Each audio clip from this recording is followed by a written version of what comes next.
Na verdade, eu estava pensando aqui sobre essa questão da autodisponibilidade conscienciocentrológica. Sim. E aí algumas falas da Dulce e tal, alguma coisa que eu li aqui. Não seria o caso de se fazer algum tipo de, se é que já não foi feito, ou se tem algum projeto e alguma coisa, de antes da gente, vamos dizer assim, cobrar ou exigir ou reivindicar uma pesquisa, vamos dizer assim, ou para analisar, para ver os motivos, a razão pelo qual as pessoas de repente não assumem determinadas lideranças ou não assumem as suas disponibilidades conscienciocentrológicas, porque eu acredito assim, numa comunidade tão grande, cara, relativamente grande, tão diversificada de classe social, de disponibilidade de tempo, de saúde, de contextos inúmeros. Eu penso que cada um tem os seus próprios motivos, as suas próprias razões e tal. Alguns por impossibilidade real, outros por autocorrupção, outros por preguiça, enfim.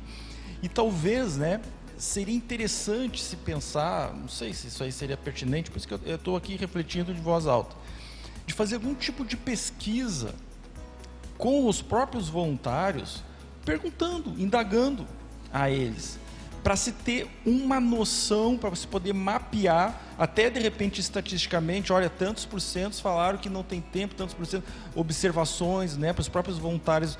Sabe aquela caixinha de sugestões que às vezes tem nas empresas e tal?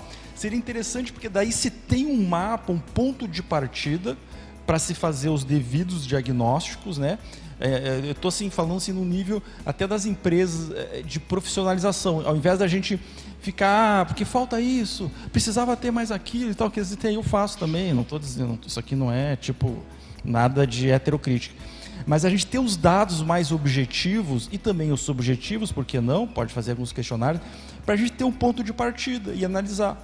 Estatisticamente, a gente teve tantas respostas assim, tantas pessoas disseram isso, e aí a gente tem se situar para daí procurar-se alternativas de estimular esse tipo de necessidade que a CCCI tem, que as instituições têm.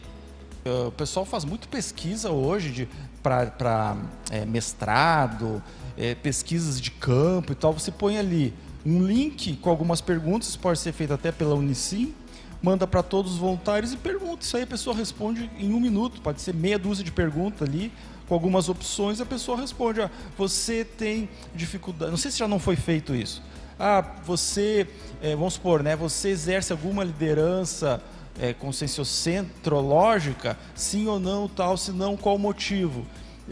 Uma observação, para a gente mensurar um pouco, porque no meu ponto de vista, pelo menos das pessoas que eu convivo da Conscienciologia, contato que eu tenho aqui dentro, quanto fora, é uma diversidade muito grande de motivos e de razões de cada um.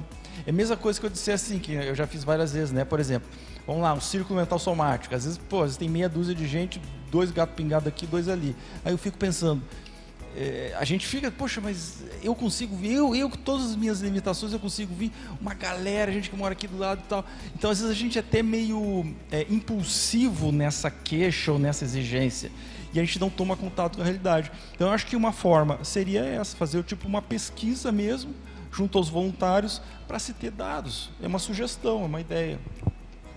A pesquisa, orientação para ela fazer para tu ter uma noção do quadro da situação e daí se trabalhar em alternativas outras que não seja, veja bem, que não seja a coisa da cobrança, que às vezes a gente tem essa tendência, chegar e falar, o pessoal tem que assumir mais liderança, o pessoal tem que participar mais do aerópago, o pessoal tem que participar, ok, a maioria já sabe disso, mas então que estratégias podem ser utilizadas de repente?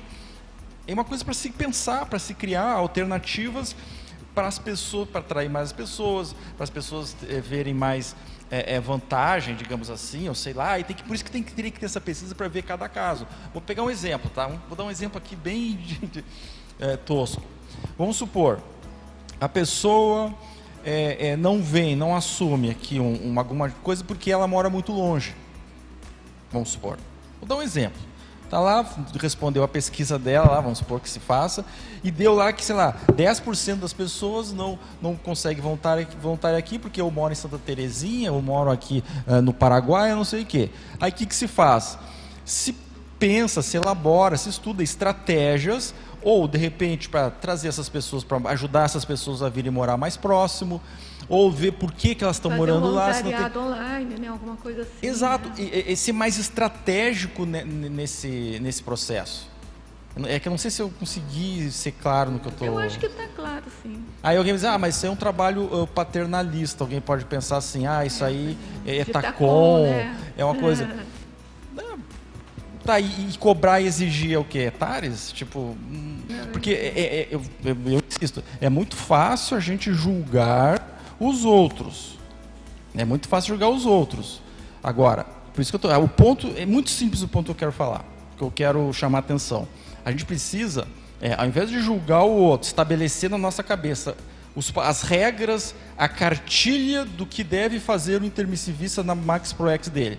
Ao invés de fazer isso, olhar para o outro e ver, ele está seguindo a cartilha, não está seguindo a cartilha, então é isso, é aquilo outro. Então, ao invés de seguir esse paradigma, a gente seguir um outro paradigma de verificar, checar, ouvir a pessoa, pesquisar, para ver o que eu posso ajudar ela, ou se outra pessoa pode ajudar. E essa questão de condições, olha onde a gente está agora praticando esse debate. Foi criada essas condições para a gente estar aqui. Evolução, a interassistência, ela é muito baseada em tu criar condições ao outro para que ele consiga fazer algo, melhorar, piorar. Quando um amparador vem, patrocina um extrapolacionismo, quando um amparador vem e te faz um encapsulamento, alguma coisa nesse sentido, ele está te proporcionando condições para tu ter um rendimento de alguma coisa, numa assistência, num trafora, alguma coisa na Proex dele. Então eu vejo isso como uma base da interassistência. E isso se aplica a qualquer coisa. Por que isso não pode se aplicar ao voluntário, para ele assumir um cargo de administração? Por exemplo, a gente dá aula para o aluno, a gente não cria condições para o aluno funcional mental soma dele, a gente não prepara o campo, a gente não faz ali, apresenta material didático, a gente está apresentando condições para aquele aluno, a consciência assistível, poder alcançar ali os potenciais dele, melhorar o desempenho dele e a gente poder assistir ele. Júlio, por que isso não vale para o voluntariado também? Acho que O que eu estou dizendo é o seguinte, vamos voltar ao centro, o ponto do debate. A dificuldade de encontrar das pessoas terem disponibilidade para assumirem cargos de liderança. E o que eu estou sugerindo? Vamos verificar na prática real por que isso está acontecendo, ao invés de eu chegar, pegar o microfone e dizer é autocorrupção, é porque a pessoa não tem comprometimento, é porque a pessoa não está fazendo jus ao custo intermissivo.